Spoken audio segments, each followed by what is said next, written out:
Assalomu alaykum azizlar, kanalim kuzatuvchilar, kanalim mehmonlari.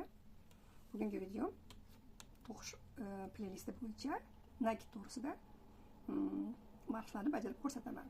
Nakit yoki xomaki petla deydi. Xomaki petla nima uchun ishlatiladi? Xomaki petla ajurniy uzor yaratish uchun, petlarning sonini ko'paytirish uchun ishlatiladi. Nakit turlari ikki xil bo'ladi. Ya'ni to'g'ri nakit hamda teskari nakit. Bu qanaqa bo'ladi mana?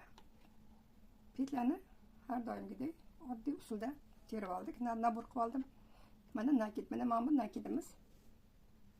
Вот на себя deydi ruschasiga, o'zimizga. Вот mana shu to'g'ri nakit hisoblanadi. Mana лицевой, yana nakit to'g'ri на себя.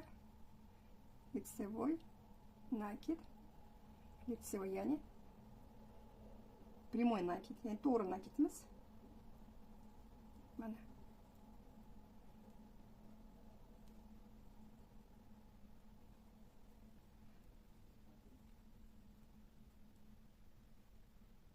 nakit oxirgi kronka. Endi nakit birinchi qator nakit to'qildi. Endi ikkinchi qatorda hamma petlalarimiz mana teskari qilib to'qiladi, ya'ni iznanchalik qilib to'qiladi. Juft qator hamma petlalarimiz, ya'ni nakitlarimiz teskari qilib to'qiladi. Endi nima hosil bo'ldi? Bir ikki qator to'qilganda yaxshi ko'rinadi, qadroq. Nakit. Mana bu ikkita petlarni qo'shamiz. Qo'shib bitta qilib to'qiymiz mana. Qo'shib bitta to'qiymiz. Sal bo'shroq to'qisak uzurlari yaxshi chiqadi mana.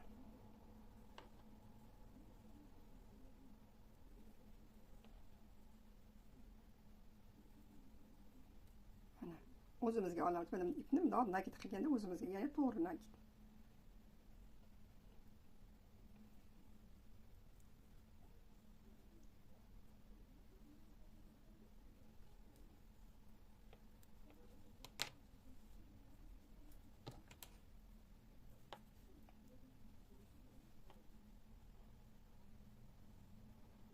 Mana bu ham shu usulda to'qilgan.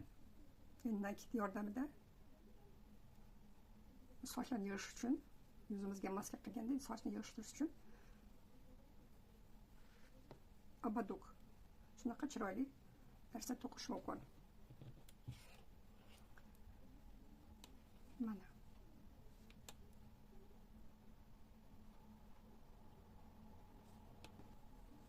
asosan bu nasibiya, mana bundoq. Endi bunaqa emas, mana to'g'ri teskarisiga, ya'ni от себя mana qolamiz. Bu ko'pincha reglan to'qiganda, kofta reglan petlarini ko'paytirishda, ya'ni teshik hamda to'g'ri nakit bo'lganda mana bunaqa teshik bo'lib qoladi. Agar teskari nakit bo'lganda, hozir ko'rsataman, unda teshik bo'lib qolmaydi. Asosan petlalarni ko'paytirish uchun, koftalarni kengaytirish uchun, любой bir izdelaniyani kengaytirish uchun, ya'ni petlarni ko'paytirish uchun bu usul qo'llaniladi. Mana bu ikkalasi ham to'g'ri nakit bo'yicha, to'g'ri xomaki petla bo'yicha to'qilgan. Ya'ni mana bunaqasiga olganimiz. Как понять?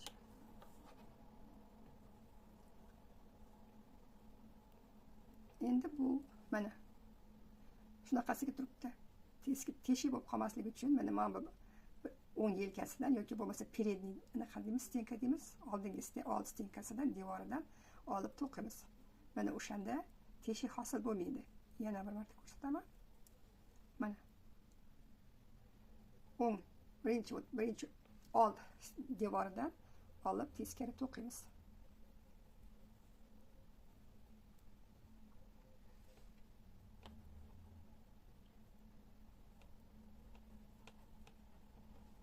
Mana teskari qilib, mana bu devordan olamiz, sekin bundoq qilib to'qiymiz.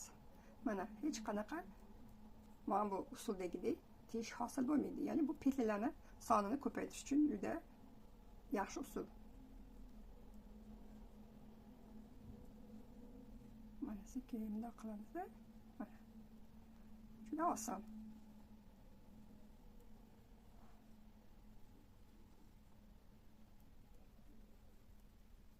Mana birinchi usulda teshigi bor. Ikkinchi usulda o'sha teshigi yo'q. Mana bunaqa ajur bo'lib setka bo'lib qolmaydi. Qo'shib bitta qilamiz, chunki nakit hisobga nakit ko'payadi.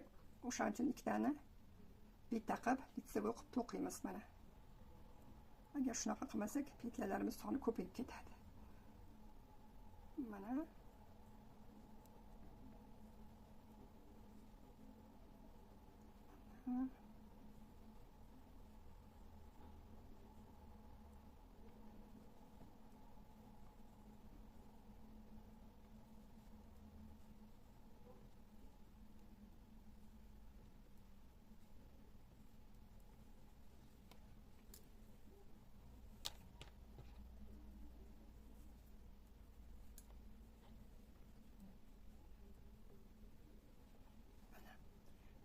izlanishni tarafdan mana old devoridan olib teskari qilib to'qiymiz mana.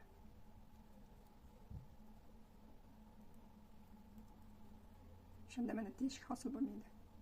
Agar bunaqasiga olsak, xuddi to'g'ri nakitdagidek teshik bo'lib qoladi. O'shaning uchun mana bu old devoridan spitsani o'tkazib, mana bu tarafdan emas, mana bundan olib to'qiymiz.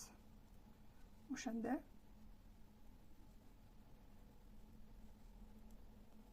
bo'lib qolmaydi.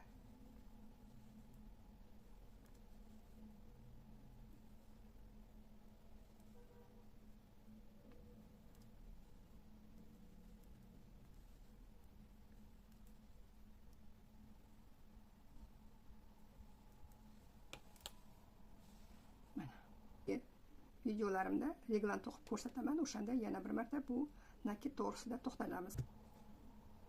E'tiborlar uchun rahmat.